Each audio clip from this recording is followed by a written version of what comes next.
it starts with the fact that it's only a problem if you allow it to be. So over my first company that I founded, the Münchener Kaffeemanufaktur, is exactly that for me.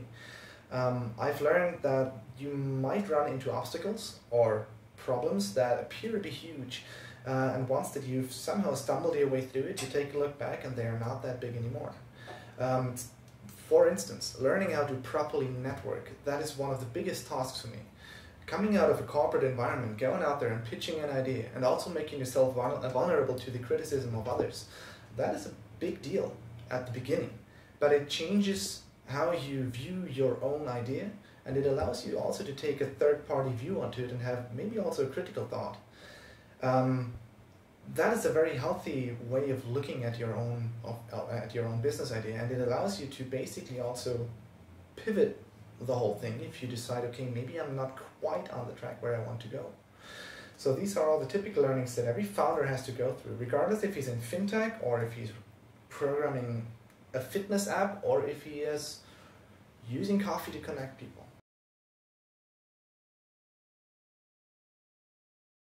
Well, if you have a business idea and know what you want to reach, go out there and talk to people. The feedback is the most valuable resource that you can get. And if you realize that maybe your business concept is not quite on edge yet, don't be afraid to pivot. Don't be afraid to readjust how you tackle what you want to reach. It's important where you want to get in the end. It's not important how exactly you get there.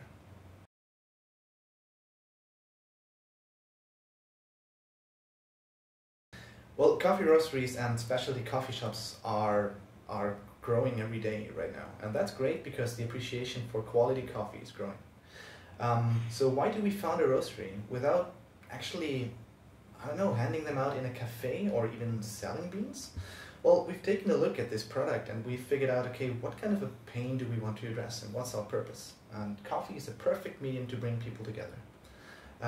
So we decided to use coffee and quality coffee in situations and venues where it is usually not that present, for instance on conferences and trade shows, and use that as a medium to bring people together, to find synergies and to drive innovation together. So yeah, that was the first approach, basically to connect people.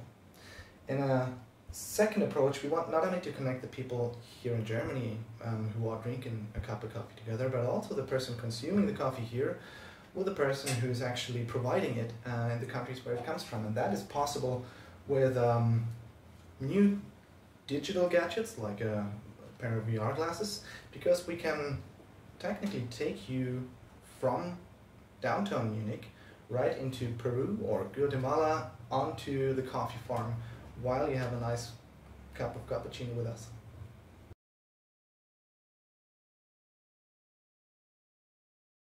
Well, why Bavaria and why Munich in specific? That's a good question. It starts with a personal preference. I mean, I grew up in this area and I've been loving the Alps and so on ever since.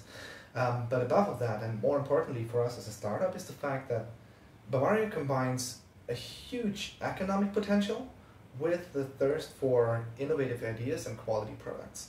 I think in no other city in Germany we could have grown as fast as we did it here in Munich, because the access also to innovative driven companies like BMW or like Google here in Munich and so on is not that hard if you have a driving idea and if you have passion for what you're doing.